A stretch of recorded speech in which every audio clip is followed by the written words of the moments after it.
All right, hello. So, I'm going to talk some more about some methodologies and some equipment considerations and some tactical considerations. But this one's going to be specifically talking about some of the things that were maybe not covered as much in a recent video made by Grantham, where he's putting out a really good series. It's 2 videos deep so far. I imagine it's going to go much deeper on mountain reconnaissance. Now, his is specific to mountain reconnaissance. Mine's going to be reconnaissance in general. And I'm going to explain some concepts here. He stated to anybody that's got experience doing scouting or indoor reconnaissance, give your feedback in the comments so that it has the benefit of everybody being able to see it that may not understand or know these tactics, techniques, and procedures. I figured this format would probably be more conducive because a comment from me would just get lost in the ocean of comments. And I got a lot to add to the conversation. Now, I am sure Grantham is going to cover many more things that are probably going to be redundant about what I'm talking about today, but I'm thinking about it now, so here we go. All right. First things first. Probably the most important thing you can do right now, if you are training to operate wearing this type of equipment, is your fitness. Your fitness matters. In the military, it's a young man's game. We understand that. I'm old enough now where I'm old to the young and young to the old. So I can still keep up, but it's harder. So I got to work to make sure that I can keep up with the young soldiers that I train now, so they can get the benefit of the experience that I bring to the table. Now, if you don't have experience and you're out of shape, you're a liability, 100%. All right. If you have experience but you're out of shape, you know as well as I do that humping in the boonies for 10, 15 clicks a day and rough terrain is a killer. It's a killer. You know it, all right? And I'm going to tell you, for those of you that don't, it's not like hiking on a trail if you're doing your outdoorsman camping type stuff. You don't walk on trails if you can absolutely help it. If you're doing it in any military sense, trails get ambushed, trails get booby trapped. So stay away from trails. So that means you're going to have to traverse through the actual terrain, okay? So while you're traversing through that terrain, it's not like you're going to be able to walk upright the entire time, and you're not going to be moving and bending and ducking and having to make sure that you're super quiet, because the trail's going to do a lot of that work for you. So your fitness matters. You just go out in the woods, wear a little bit of gear, and walk for 1 mile. And tell me that your hip flexors aren't killing you by the end of that, if you're not used to doing it. Because you're walking different, you're angling different, you're moving your body up and down, you're lifting your feet straight up to go over branches and then back down. You're moving in a way that your body's not used to. So you need to practice doing that, because actual reconnaissance patrols, whether you're doing it for a conventional force, whether you're doing it as an irregular force, or whether you're doing it just for the purposes of hunting, can be days long. You can be out for a week or more even, depending on the patrol and depending on the terrain. So your fitness matters. You've heard it from him. It's not just about your training. Your training is important, but fitness matters too. All right, and functional fitness. If you're huge and you're jacked, and you can bench press 500 pounds, that's great. But I can tell you, doing long-term military operations, where you don't have a forward operating base to go back to get jacked, if you're out there living in the sticks, you're going to lose. Every tour I did, I lost 20% of my body mass. You're just going to drop that way. In a course of a week-long patrol, I could easily drop 10 or 15 pounds throughout the course of a patrol. You're burning a ton of calories. You're covering a lot of ground, and you're carrying weight, right? You're not carrying less than 60 to 80 pounds. Sometimes you're carrying more. I certainly did. So your fitness matters. Work them legs. All right, next thing, ammo. Now, Grand Thumb talked about fire suppression, and I covered that a video or two ago, and he's absolutely right. Gaining fire superiority and suppressing the enemy is the key to surviving a contact if you are doing reconnaissance work.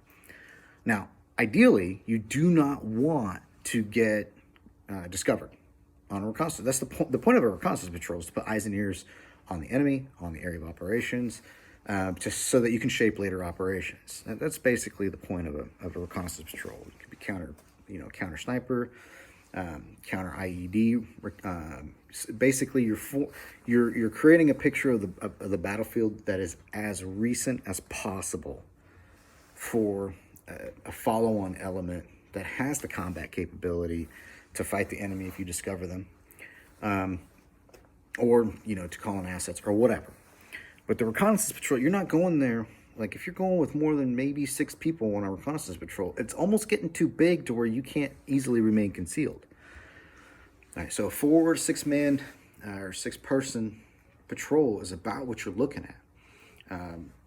The recon in Vietnam on the Marine side, they started with like 12, and over the course of the war, the normal recon got down to about 6 to 8 guys.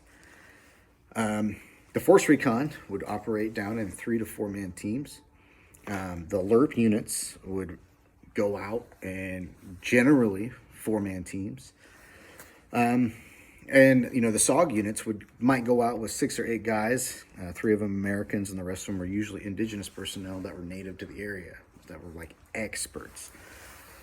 So that's what you need to look at, all right? And also, the terrain that you're in is also going to dictate that.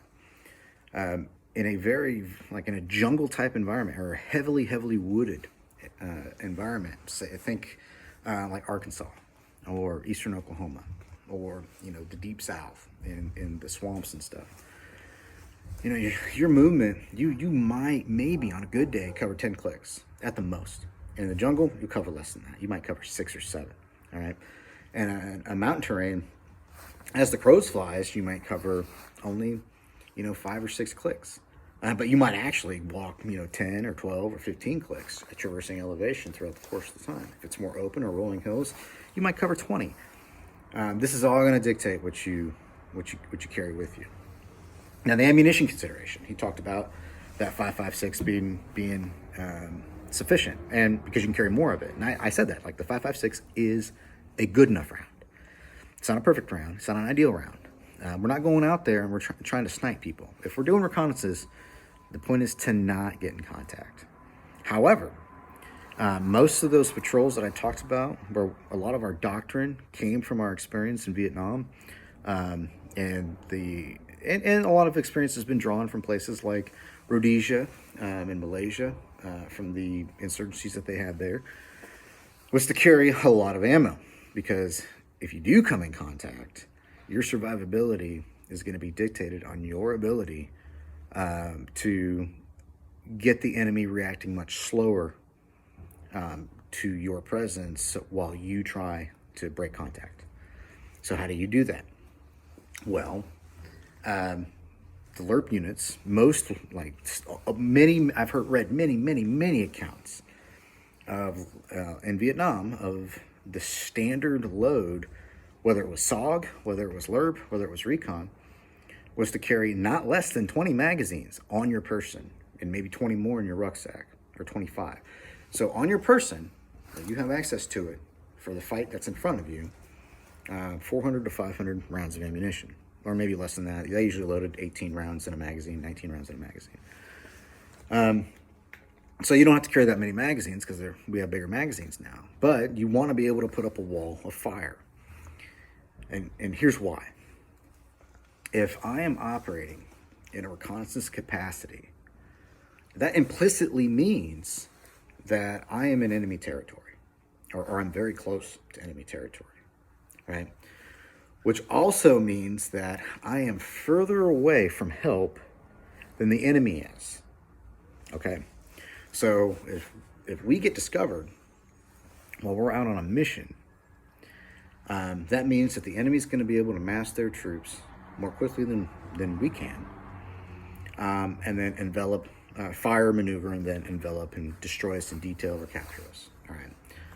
So our survivability is predicated on being able to immediately, and this comes from not just your equipment considerations, but your training and your battle drills. All right. So your break contact, your react contact and your break contact battle drills are going to be, if they're used, the most important battle drills you will use on a reconnaissance patrol. Because if contact is made, you have got to suppress that enemy and then break contact to create space between you and them as quickly as possible. There's no other way to say it. So understand, once that contact is made, your team, your people need to know exactly how to mass those fires so that you can have local superiority in that time and space. What I mean by that is in the opening seconds, or maybe the opening minute of a contact, you have got to maintain an overwhelming amount of firepower for that element that you came in contact with. One, so they get down, so that they're suppressed, so they can't immediately fix your location.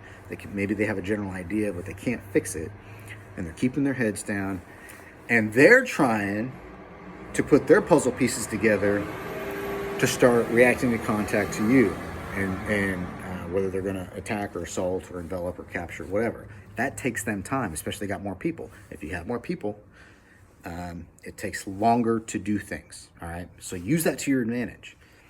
Put down that wall of fire, build up a good base of fire, and then immediately start creating that distance. So in the events like in, say, the Vietnam considerations in the jungle, a lot of those contacts were 20, like those initial contacts were 20 meters or less, because that's how thick the terrain was. And that's how, the sight lines were so short that you may smell or hear the enemy before you ever see them. So at those ranges, the closer you are to an enemy element, the easier it is for you to suppress them, but it's also easier for them to suppress you. So you need to immediately suppress them so they can't build up that base of fire, and then start breaking that contact and create distance between you and them. Because the faster that you can start creating that distance between you and them, again, larger forces take longer to do things. It takes longer for them to cover ground. They're not nearly as concealable as a smaller element. So once you break that contact and you create that distance and you back away a good enough distance to where they can't easily suppress you, you have speed and concealability on your side to break contact to get back to friendly lines. Okay, so something to consider. All right. In addition to that, you don't want to be discovered.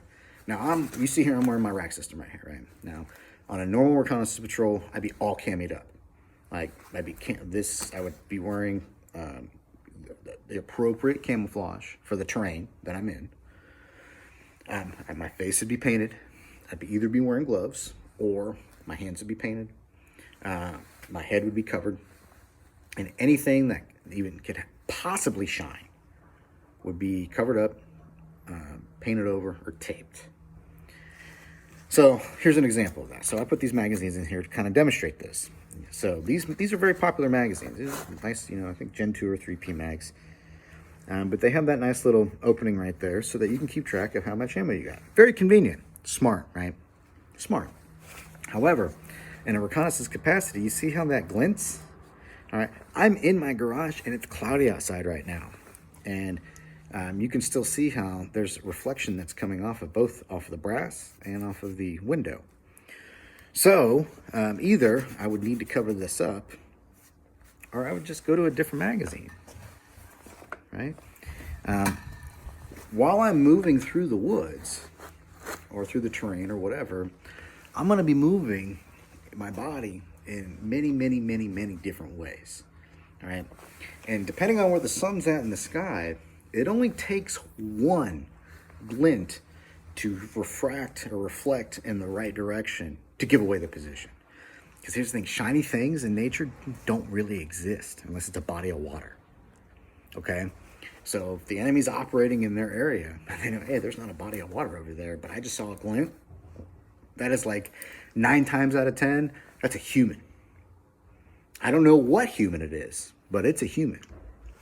If you're operating in a war zone, it's probably an enemy element. So minimize that, all right? The difference between this and that might save your life. All right, might save your patrol.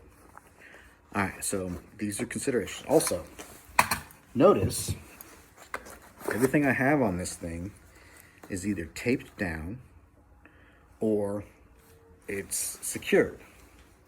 All right, so all the little straps, all the little things that might catch on things like branches or might be flopping around, anything that can make noise or is going to be taped down. All right, so make sure that you when you configure your equipment, it fits you appropriately. I've got this thing relatively tight, not super tight. It's enough for me to be able to, for my body to be able to breathe. But if I bend over or I gotta like move around, I don't have these magazines hitting each other. Okay, they are not gonna make that sound. All right. Now, if they're loose and this thing can bow because I got it so loose, as I'm moving around and I'm bending over and I'm going under logs and I'm dodging branches from the guy that's in front of me if we're in a file formation, it's going to make noise. And again, like I said, if your engagement distances are typically 20 or 30 meters because you're in really, really thick terrain, you may hear or smell the enemy before you see them. So anything that can give away your position, you need to batten down those hatches and make sure that they are secure. Notice, I'm not wearing body armor.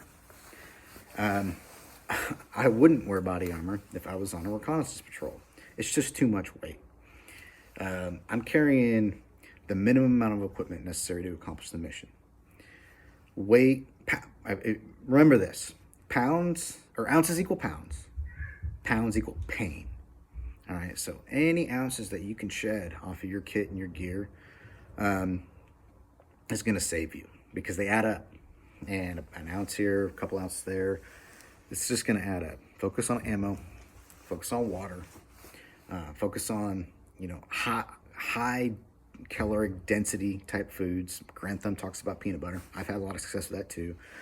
But it's going to get you by. Food in that regard is a tool. Don't be carrying, if you got MREs, don't be carrying an entire thing of MREs. We call it rat fucking them. But, break them down so that they're in a smaller package, and only take the things that are going to give you more bang for your buck when it comes to calories. And then obviously the equipment that you would need to accomplish the mission. Binoculars.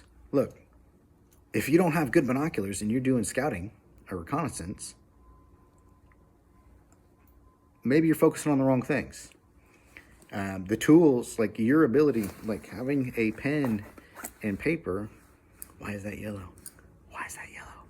So if I drop it in the woods, I don't freaking lose it. But when I put it in here, it's concealed, right? So can I write down what I need to write down when I figure out what it is that I am, whenever we're operating in the area? Is the paper gonna survive? Right in the rain makes really good stuff that can get wet. Ziploc bags, keep your stuff dry. If you got a leader's book and you're writing your stuff in your leader's book, put that bad boy inside of a Ziploc bag and put it in your cargo pocket. You're good to go, right? All of those things add up into your survivability in that capacity. Now, what's great about this system here is you notice I got these straps right here, right, or these buckles. Now, I can use this rack system on body armor as long as it's the right type of body armor that will accommodate it. So for instance, I got something like this. This is like my urban setup, right? So I can take this one off right here and actually equip this rack system to the front of that.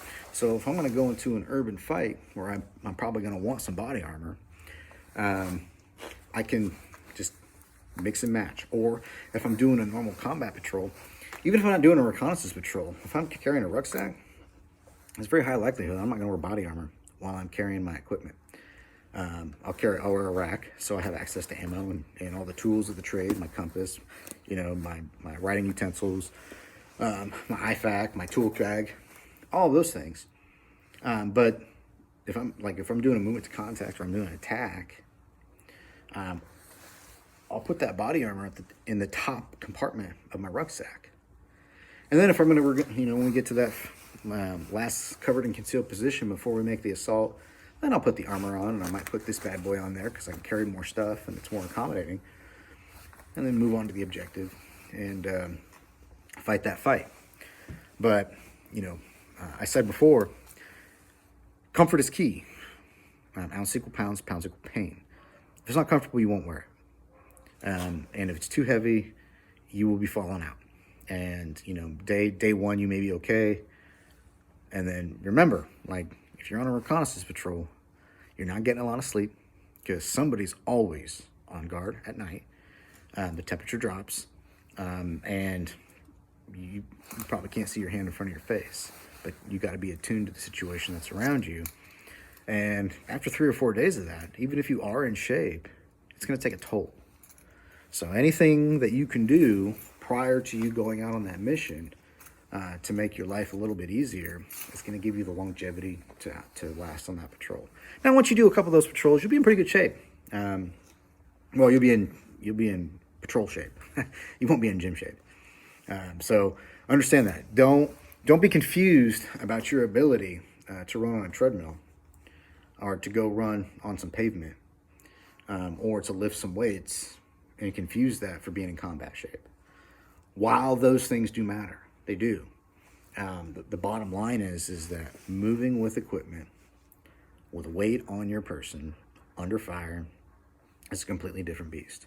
So if you're not including something like that into your training regimen, not just your drills, not just your ready-ups, not just your small unit, break contact, peels, echelon rights, lefts, whatever.